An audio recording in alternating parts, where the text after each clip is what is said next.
Bonjour Jean-François Bodin. Bonjour Nicolas. Après une visite du haut-commissaire Jacques Billan au Mont d'Or, vous recevez le maire de la commune. Oui, Elisabeth Rivière, bonjour. Bonjour. Et merci d'avoir accepté notre invitation. On va évidemment revenir sur cette visite du haut-commissaire en fin de semaine dernière. Mais avant cela, on va dresser un petit bilan, même si c'est encore court. Ça fait 3 semaines, un peu plus de 3 semaines que vous avez été élu maire par le conseil municipal en remplacement d'Édile Lecourrieu. Il s'est passé déjà beaucoup de choses pendant ces 3 semaines. C'est intense, cette prise de fonction. Il faut vraiment suivre le rythme. Alors oui, j'ai l'impression d'être élue déjà depuis plusieurs mois. Effectivement, le rythme est très soutenu. Donc, cette mandature a débuté par la visite de François-Xavier Bellamy, qui voulait prendre la mesure sur la situation du Mont d'Or.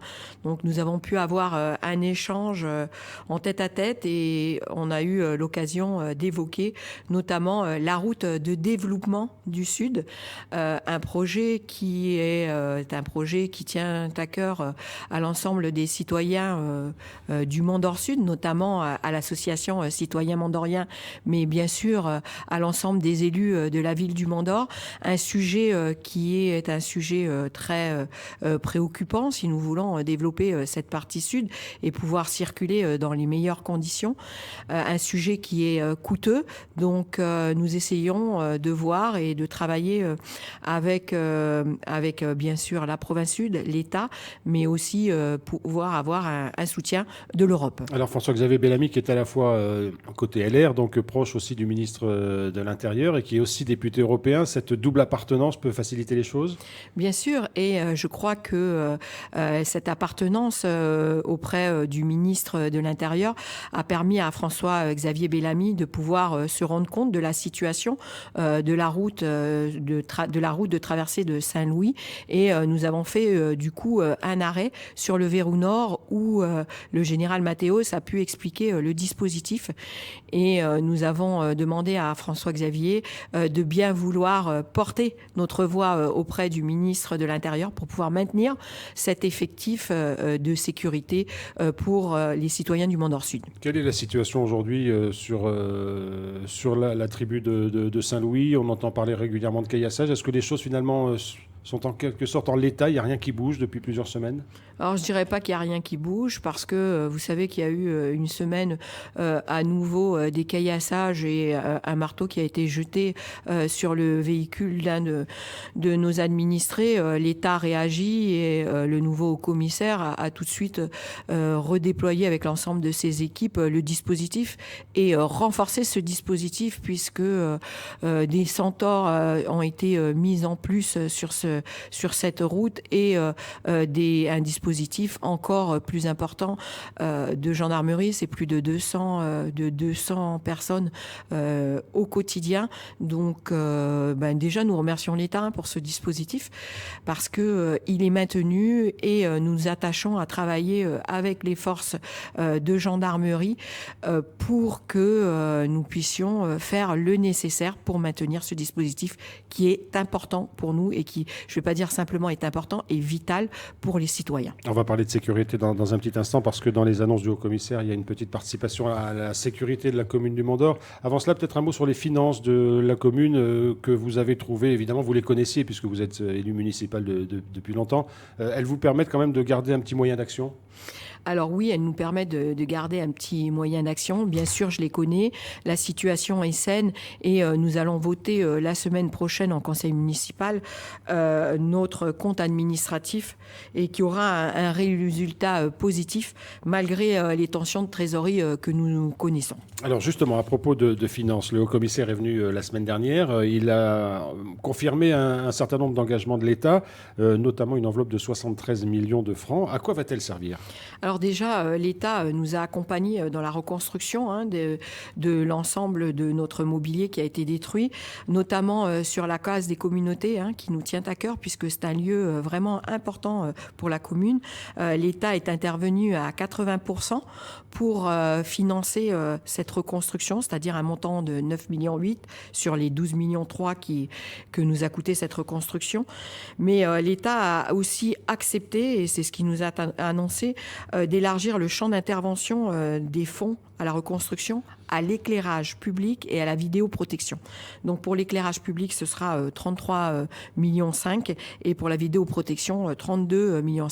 C'est des budgets qui sont conséquents et qui sont importants pour nous puisque nous misons sur la sécurité, notamment dans notre centre-ville et sur l'ensemble de la commune. Alors, ces 73 millions seront disponibles dans cette année 2025 ?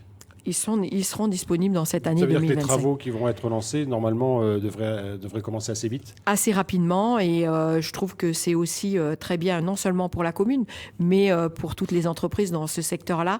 Eh bien, ça fait de l'argent qui était réinjecté dans l'économie aussi. Alors, parmi les projets que vous avez trouvés dans les cartons, quand vous avez été élu maire, il y a le fameux centre d'incendie et de secours sur lequel vous avez travaillé déjà en tant qu'élu et vous allez continuer en tant que maire, évidemment. Qu'est-ce qui est prévu aujourd'hui et quelle est la stratégie qui est mise en place à ce niveau-là pour la commune du Mont-d'Or ? Alors, ce centre de secours, déjà, le centre existant a été très sollicité pour... Qui est au Mont-d'Or Sud. Oui, il est au Mont-d'Or Sud pendant les émeutes.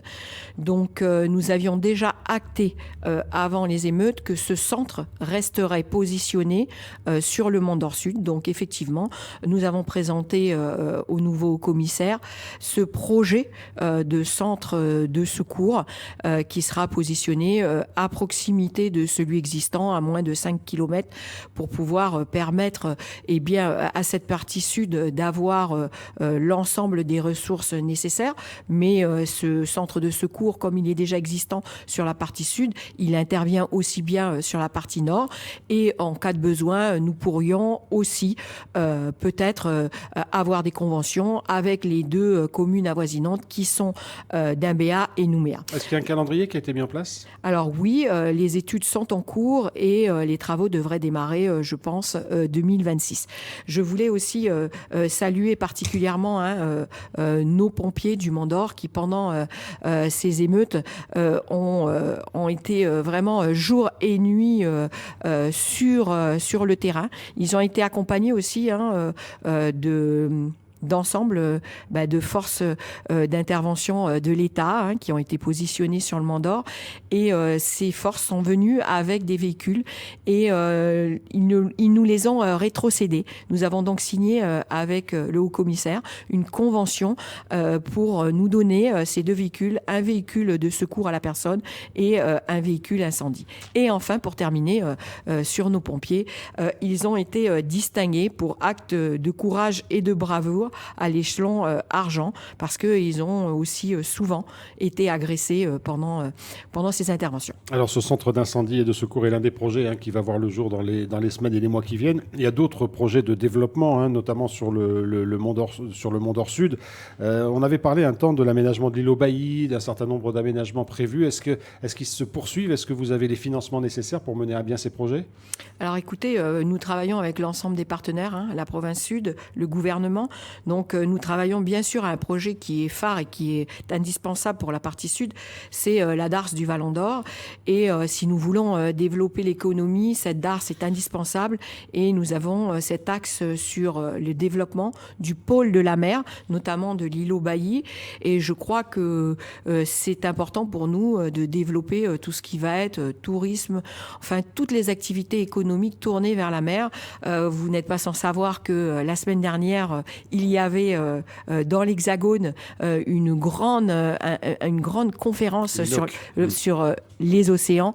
Donc nous travaillerons bien sûr sur ce développement sur le pôle de la mer en tenant compte de tout ce qui a pu être énoncé aussi sur les océans. Alors depuis 3 semaines, vous l'avez dit, c'est très intense le travail de maire. Est-ce que vous avez quand même le temps de rencontrer un peu les administrés ? Est-ce que vous allez organiser les choses peut-être pour aller les voir dans les semaines qui viennent ?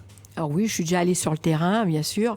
C'est quelque chose qui me tient à cœur, que nos équipes d'élus souhaitent aussi mettre en place. Et bien, pas plus tard que jeudi dernier, j'étais sur place avec la gendarmerie et la police municipale dans un quartier de la ville, à Robinson, pour informer les gens sur les personnes qui pourraient être suspectes. La gendarmerie a fait un document qu'on a remis aux administrés pour qu'ils puissent contacter rapidement les forces de l'ordre, mais pas que.